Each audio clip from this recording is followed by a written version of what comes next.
Hello. So, as promised, I would like to continue the series on Are You Nice or Are You Kind? First, I would like to say a very big thank you to everyone who has taken time to say hi, Fair. Thanks for the message you shared on this. It resonates with me.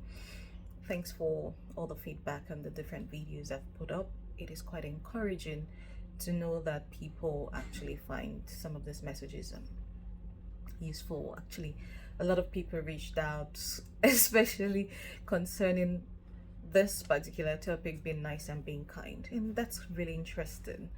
So thank you very much for the encouragement, and I hope to find the strength to keep it coming. So let's get right into are you nice or are you kind? From what I mentioned the last time, it is that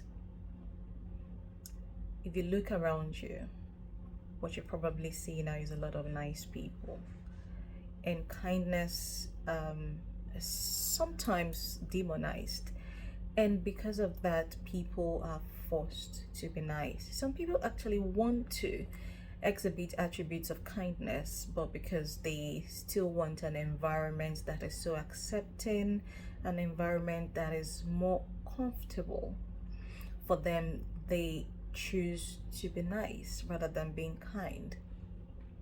And I'll explain how that plays out to having a society that has more nice people than more kind people, and the consequences of that. Actually, niceness often comes from a fabric of wanting to be extremely polite.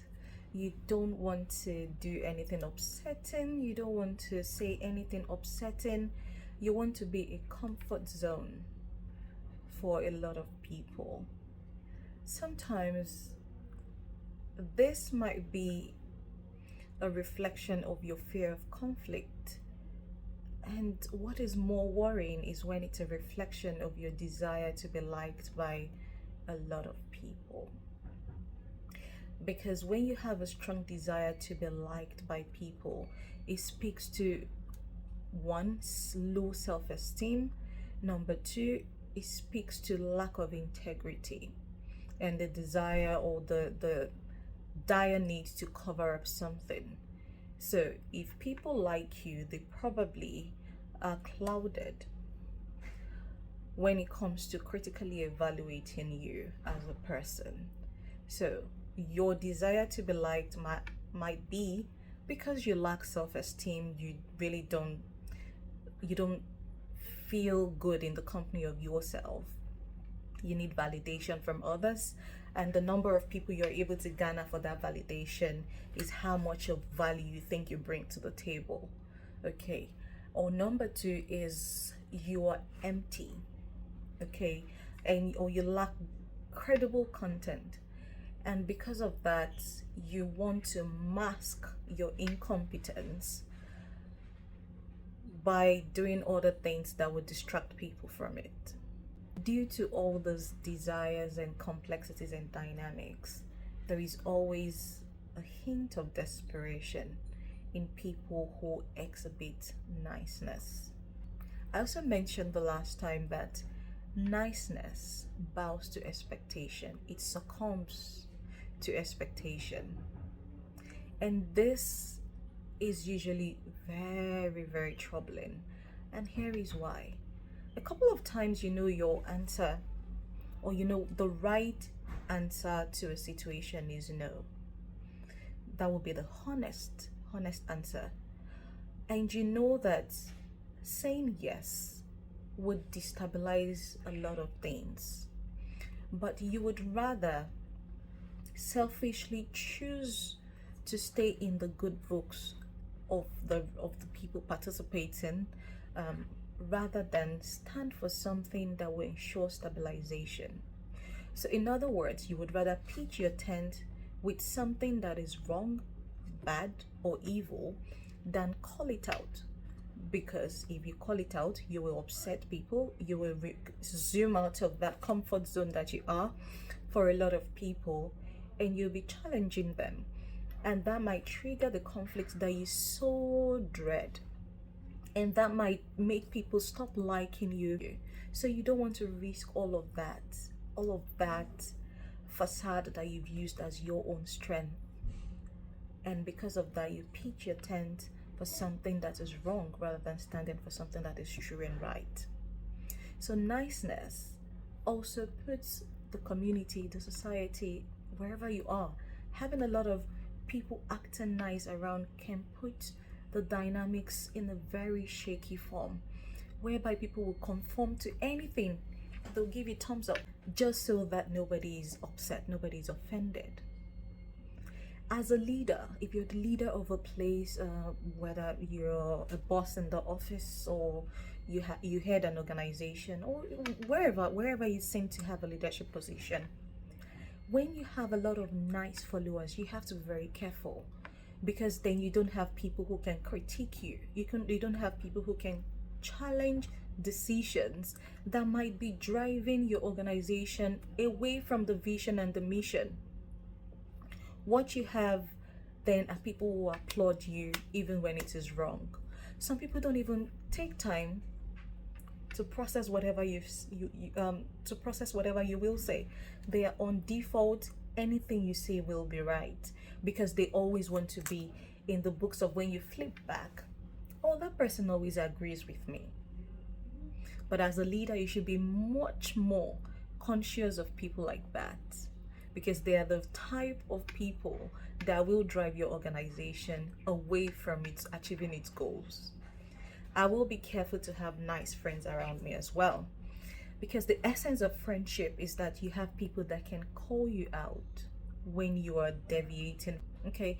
But when you have people, oh, I did this today, whether it's right, oh, I'm so proud of you, that's so nice, no one does it the way you do, and they clearly know at the back of your mind that you're already losing it.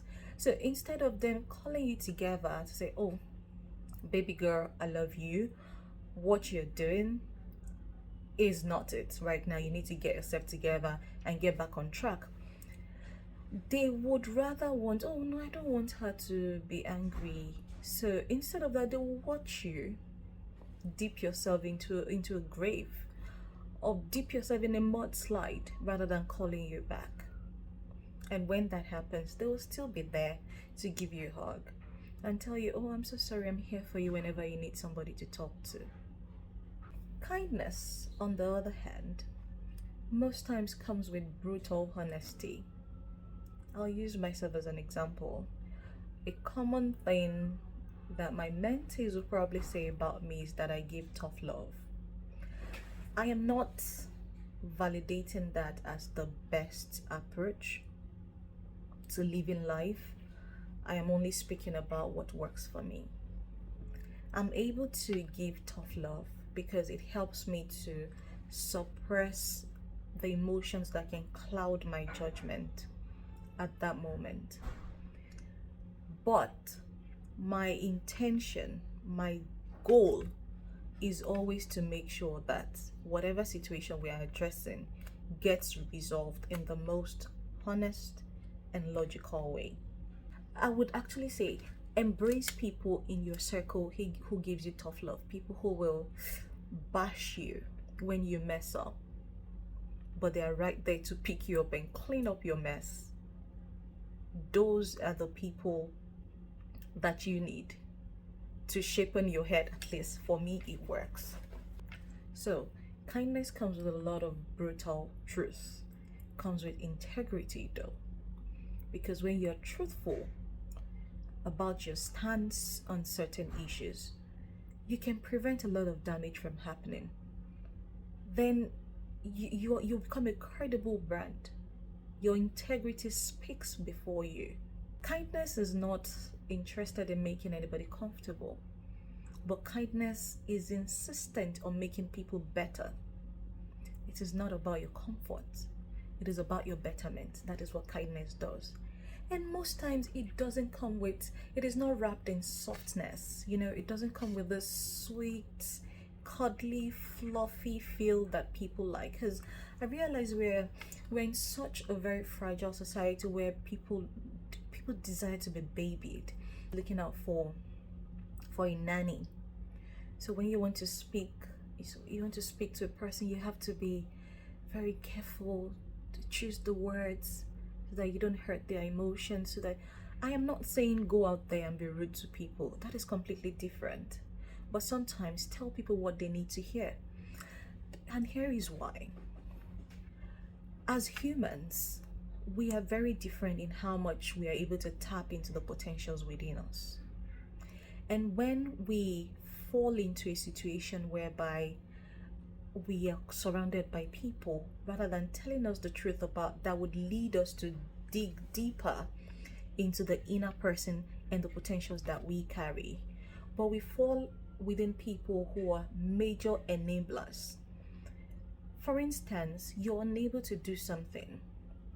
Instead of a kind person coming to say, oh, I think at this point in time you should be able to do this yourself. I'm willing to show you how to do it, but I cannot do it for you because I do not have the time to. Then a nice person approaches you to say, oh, I'm so sorry you're going through all the stress. I can do this thing for you. You don't have to worry yourself about doing it. It has taken you away from an opportunity to learn. It has taken you away from an opportunity to be independent in thought and in acts. So you will think that, oh, this person has done something so great for me. But no, that person has taken away from you two important things in life: independence to thoughts and independence to action. So it is very crucial that you know people who are enabling your weakness and people who are trying to mine your strength. Most times, people tilt towards the people who are enabling their weakness, and then they demonize people who are mining their strength, because we are all looking for a comfortable zone. We are looking for a soft landing. Okay? Kindness triggers growth. Niceness represses abilities. In an environment where you want to learn, niceness would never get you the self-critique, self-evaluation that you desire to become better at what you're doing. Kindness will do that for you. So choose what you want: a nice growth or a kind growth. Thank you.